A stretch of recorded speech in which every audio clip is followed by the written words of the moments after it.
Word power made easy. Today we're going to start off a new session and also a whole new unit. Let's start off with session 11. Now, this part is actually from chapter 6, how to talk about science and scientists. And what we're going to talk about here is like what scientists are interested in the development of the human race. Why are they interested in the students of heavens, explorers, the physical qualities of the earth, those kinds of things. Like animal life, plant life, matter, insect, all those kinds of things. And today we're just going to do a little crash course in the 10 scientists that we're going to talk about today. And these are just the types. There are way more scientists, and new scientists are added too. I'm pretty sure there's now an AI scientist, but that's for different reasons. Let's go ahead and start this off right now. Now, first scientist on the list was the anthropologist. This one is actually pretty important to all of us. Well, sort of.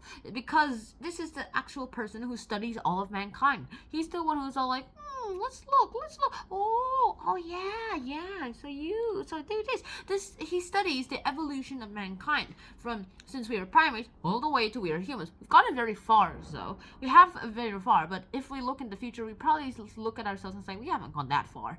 And yeah, but for now, this is as far as we got. But like we were monkeys, then we turned into some sort of a humanoid monkey, and then we turned into a humanoid thing, and then we turned into a sort of human, and then we turned into a human, and then we turned to now. Yay! So at least we may be shorter and less stronger, but we do have bigger brain power. Now, second is the above. We're gonna talk about space. Now let's start off with what this person is. An astronomer. This is a person who studies space. And the field is astronomy. And that is a study of space. Do not confuse this with astrology though. Astrology may seem like astronomy, but it's not because of how it seems to work. It's like fake astronomy. They talk about history, but they don't really talk about actual things about astronomy. They may talk about nebulas as they know about it, but they have so many myths that it's a false science. It's a pseudoscience. It's the person who studies space, and the field is astronomy. So don't confuse an astronomer with an astrologer. The third is below. We're going to talk about below, and this is about the geologist. Now, the geologist is a pretty important subject too, because it talks about the earth. It makes you study the earth. And the field is geology and the study of the earth, and that's pretty important here too. Why? Well, the thing is, it talks about the evolution of the earth, the thing we're standing on, how it came to be, and how it is right now.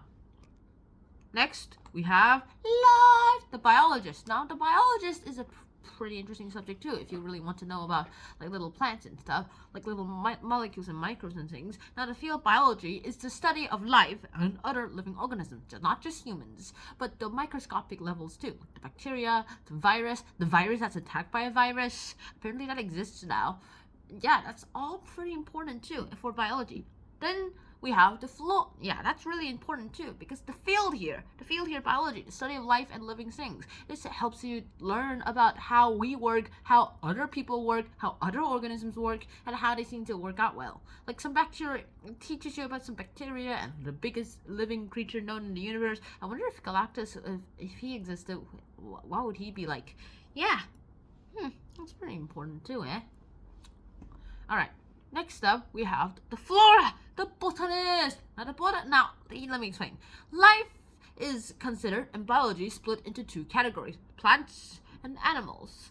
And sure, they're like fungi and other sorts of organisms, but we're not going to talk about that. But the biggest ones are plants and animals, so far as we know. And the botanist is the person who studies the plant part, the field of botany. And this is the study of the plants, the flowers, the nutmeg tree, the coconut tree, whatever. That's a plant. He or she studies it.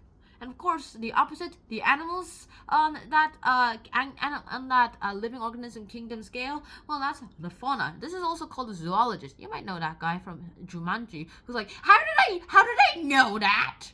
Yeah, like that guy. And then the field is zoology, and that is the study of animals. So yeah, you can just go ahead, go to a fauna and ask what's wrong with your cat, and they might know what's wrong with them. Also, it's better off to put them out to the veterinarians though. I wonder if anyone will ever find a frog in this world.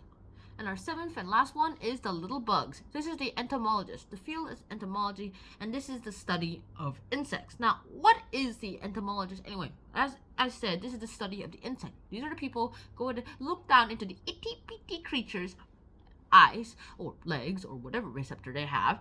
And that turns them into entomology, the study of the insects. That turns them into where the insects are, and that's pretty important too. So this is basically just the study of the insects.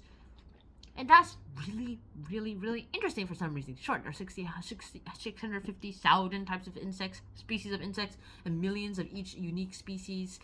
And this person, the entomologist, is interested in all of those individuals, every single one of them. Alright, the 8th one is the Babel. Now, you might recognize this to be a linguistic. Well, sure, we're going to talk about linguistics. There are, in fact, 2 in this list, but to be more specific, we're going to talk about a philologist. I like to call them the people who learn pidgin English, as the most commonly called. Also, I like to call it caveman English, because you have to dumb things sound. Like, piano becomes big box you hit that make sound.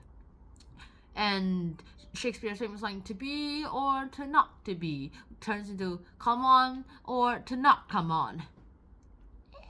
Well, I like big box you hit that make sounds, and like drums is like big can you hit to make noise. And guitar is big round thing with straight lines you pluck to make sound. Yeah, that's pretty interesting. And that's called pidgin English, apparently. And our 9th is also linguistic, except this is called the semantist. And this is the person who studies how people talk, express, and speak, and write English, to see what they actually mean, and to attribute things towards how people live. Like the field of linguistics, and the variation semantism. And this explores the subtle, intangible relationships in language and thinking of certain people. And our 10th and final one are the sociologists. Now, the sociologist itself is the friends and neighbors. And this is pretty important too, because the sociologist, the field is sociology, and this is the study of the social relationships.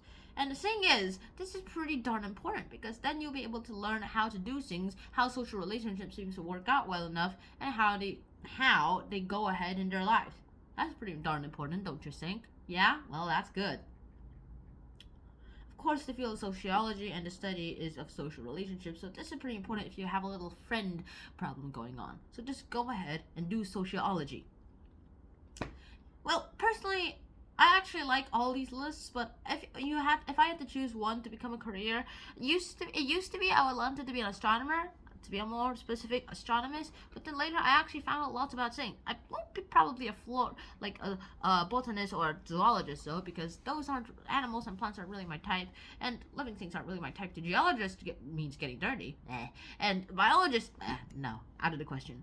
Anthropologist may be, but I'm not that interested in the history of mankind. And philologist, it's going to take a lot of English. So basically, I think I could be a sociologist too, because that's a pretty important skill to have when you have friend relationship problems. And that's pretty much all I have to say. So I really hope you guys enjoyed this episode. Hope to see you guys soon. In session 12, we'll be talking about the roots of certain of these scientists, and also in session 13 too. So until then, I'm out. Wherever you are, whenever you are, stay strong, keep motivating yourself, be happy. See you guys soon. Shine out. Peace. And wear a helmet.